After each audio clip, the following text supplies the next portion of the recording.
Excellence, Messieurs les Présidents, Mohamed Ould Cheikh El Ghazouani de la République islamique de Mauritanie, Président en exercice de l'Union africaine, Azali Ansoumani de l'Union des Comores, Adama Barrow de la République de Gambie, Oumarou Sissoko Embalo de la République de Guinée-Bissau, Brice Clotaire Oligui Nguema de la République gabonaise. Mesdames, Messieurs les chefs de délégation, Monsieur le Premier ministre, Monsieur le Président de la Commission de la CEDEAO, Mesdames, Messieurs les ministres et secrétaires d'État, Mesdames, Messieurs les membres du corps diplomatique, autorités administratives et locales, Monsieur le Président et les membres du comité de commémoration du 80e anniversaire, Mesdames, Messieurs les descendants des familles des tirailleurs sénégalais, distingués invités, chers concitoyens, Mesdames et Messieurs. Avant tout propos, je voudrais vous remercier chaleureusement, mes chers frères présidents Ghazouani, Azali, Barrow, Embalo et Nguema, d'avoir bien voulu rehausser de votre présence cette première édition de commémoration de l'histoire tragique qui s'est déroulée ici à Thiaroye il y a 80 ans maintenant, malgré vos agendas chargés. Je remercie tous nos hôtes et je leur souhaite un agréable séjour au Sénégal. À travers vous, je salue vos peuples respectifs. Votre présence remarquée à nos côtés est le symbole fort de votre attachement à l'histoire que nous partageons. Grande est mon émotion en cette date et en ce lieu qui nous parle, où des héros africains sans défense, armés de courage, de dignité et de fraternité africaine, ont été froidement abattus. Il s'agissait là d'un massacre. 80 ans après ce crime de masse, le silence de Thiaroye est toujours aussi assourdissant. Les murmures venus d'outre-tombe nous interpellent avec fracas, pendant que l'ampleur de ce crime demeure minimisée et souvent même niée par certains milliers des héritiers de ceux qui l'ont commis. Sur cette terre blessée de Thiaroye résonnent encore les rafales sifflant au bout des canons, comme pour rappeler que l'horreur est toujours là, entière, immortelle. Des profanes comme beaucoup d'entre nous, jeunes et moins jeunes, se poseraient la question de savoir de quoi s'agissait-il exactement. Tellement la chape de plomb était fermement posée depuis trop longtemps pour tenter de rayer cet épisode fâcheux de notre histoire. Il s'agissait d'Africains, en majorité arrachés à leur terroir contre leur gré, pour aller combattre au service de l'empire colonial français d'alors. Ils formaient le régiment des tirailleurs sénégalais. Ils venaient presque de tous les territoires coloniaux d'Afrique occidentale, équatoriale et de l'Est, devenus au moment des indépendances 17 pays. Ils étaient du Bénin, ils étaient du Burkina Faso, du Cameroun, des Comores, du Congo, de la Côte d'Ivoire, de Djibouti, du Gabon, de la Guinée, de Madagascar, de la République centrafricaine, du Sénégal, du Tchad et du Togo. Longtemps ignorés et banalisés, ces tirailleurs ont pourtant bravé les épreuves pour aller combattre très loin de chez eux. Des conditions de voyage éprouvantes, entassés dans les cales des bateaux, aux champs de bataille où ils ne portaient que des tenues simples sans défense, jusqu'en 1943, quand les Américains les équipèrent, les tirailleurs ont tout sacrifié. Ils ont donné de leur jeunesse, ils ont donné de leur sang, ils ont donné de leur chair pour la liberté et pour la paix dans le monde. Excellences, Mesdames et Messieurs, malgré les pertes énormes sous les balles nazies, les faits d'armes du régiment des tirailleurs sénégalais sont incontestables et ont grandement contribué à la victoire des Alliés. Qu'il s'agisse entre autres de la libération de la Tunisie, du débarquement à l'île d'Elbe, de la libération de Toulon et de celle de Paris, ils ont tenu leur rang en combattant de manière acharnée, parfois jusqu'au sacrifice suprême, pour conquérir une localité ou tenir une position. Ils méritent tous les honneurs, ils méritent notre respect, ils méritent notre admiration. Mais la suite de l'histoire est à l'inverse de ces immenses sacrifices consentis. À la place d'éloges et de reconnaissance, l'ordre fut donné de neutraliser ceux qui avaient enduré la ségrégation dans les prisons allemandes et la rigueur de la captivité.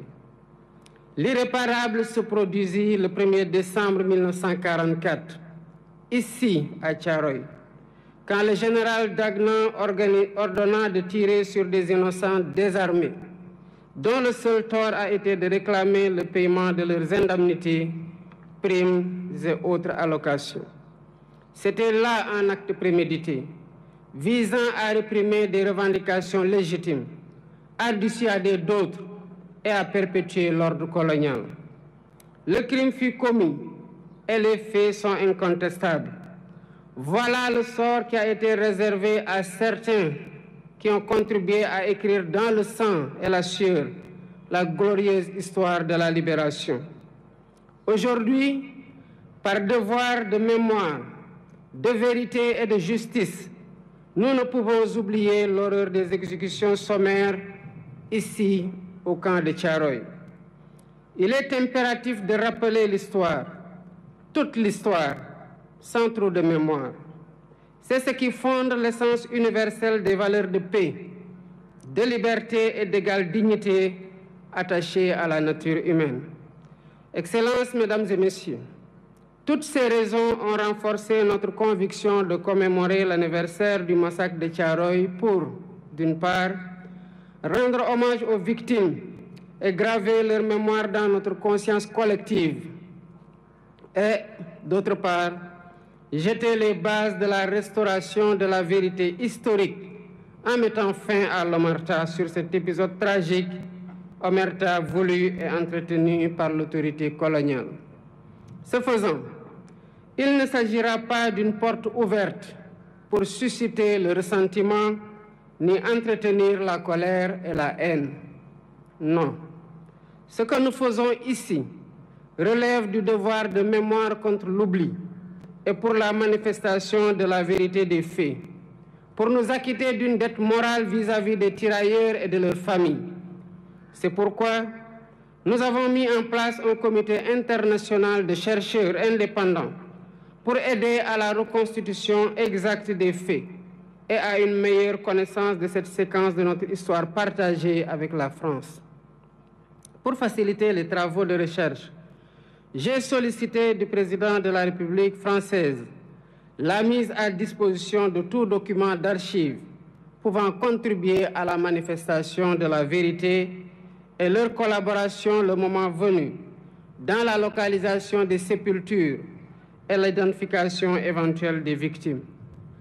Je salue l'ouverture des autorités françaises actuelles qui ont accédé à notre requête pour la manifestation de la vérité. Ainsi, avant cette commémoration, des membres du Comité international des chercheurs se sont rendus en France et ont eu des séances de travail avec les autorités françaises et les responsables des sites où sont présumées gardées les archives manquantes. Les recherches se poursuivront après la commémoration. La France vient également de franchir un pas important dans la restauration de la vérité, grâce au président Emmanuel Macron, qui m'a adressé une lettre il y a 3 jours pour assumer que les événements de Thiaroye en 1944 ont abouti à un massacre. Je salue son courage moral. Par ce geste, la France accède à une vieille et légitime demande de reconnaissance. Il s'agit d'une avancée appréciable dans le processus de réhabilitation de l'honneur et de la dignité des tirailleurs victimes, à la suite de la déclaration du président François Hollande au cimetière de Thiaroye le 30 novembre 2014, quand il saluait, je cite, « la mémoire d'hommes qui portaient l'uniforme français et sur lesquels la France avait retourné les fusils. Toutefois, il reste encore beaucoup de zones d'ombre de cette histoire, notamment le nombre de tirailleurs exécutés. Deux rapports contradictoires des autorités coloniales parlent de 35 et 70 morts, pendant que d'autres témoignages évoquent des centaines de morts et de nombreux blessés. Les archives réclamées permettront, d'après les chercheurs, de savoir comment on en est véritablement arrivé à la tragédie de Thiaroye, d'avoir une lecture plus fidèle de l'état d'esprit des tirailleurs rapatriés, de leur nombre exact, de leur identité, de leurs origines, des lieux où ils sont enterrés, des épreuves endurées. Itch, application taxi bi nga mën a am 24 heures sur 24, 7 jours sur 7. moo lay yóbbu fépp. Cette origine, des lieux où ils sont enterrés, des épreuves endurées, des frustrations et humiliations subies, ainsi que du montant qui est dû à chacun. Ce travail est complexe. C'est pourquoi je lance un appel aux acteurs étatiques et non étatiques de tous les pays concernés, y compris la France, aux historiens et chercheurs de tous bords, afin de joindre nos efforts pour porter un regard lucide sur cet épisode sombre de notre histoire commune. Excellences, Mesdames et Messieurs, identifier les victimes et situer les responsabilités est essentiel pour ouvrir la voie à une réconciliation sincère. C'est l'occasion pour moi de rendre un vibrant hommage à tous les Africains et non-Africains qui se sont toujours battus pour que l'histoire des tirailleurs et du massacre de Thiaroye soit préservée de l'oubli et de la falsification. Je pense aux précurseurs, aux hommes et femmes politiques. Je pense aux intellectuels, écrivains, poètes, cinéastes, artistes. Je pense aux bonnes volontés, personnes physiques et morales. Sans la synergie de tous ces efforts, le combat pour la justice et la vérité n'aurait pas prospéré. Mais cette vérité exige encore d'être pleinement révélée, transmise et reconnue. Nous devons encourager cette dynamique pour restaurer la mémoire et la dignité des tirailleurs sénégalais. Pour ma part, j'initierai plusieurs mesures de réappropriation de cette histoire commune avec 16 pays africains frères. Premièrement, un mémorial en l'honneur des tirailleurs sera érigé à Thiaroye pour servir de lieu de recueillement et de mémoire ouvert à toutes les nations dont ils étaient originaires, ainsi qu'au public. Deuxièmement, un centre de documentation et de recherche dédié aux tirailleurs sera érigé pour conserver la mémoire. Ce centre recueillera des archives, témoignages et récits, tout en soutenant la recherche et l'éducation autour de cette histoire partagée. Troisièmement, des rues et des places porteront le nom de cet événement tragique, de ces soldats, pour inscrire leur sacrifice dans notre quotidien et notre histoire collective. Quatrièmement, l'histoire de Thiaroye sera enseignée dans les curricula éducatifs. Ainsi, les générations futures grandiront avec une compréhension approfondie de cet épisode de notre passé.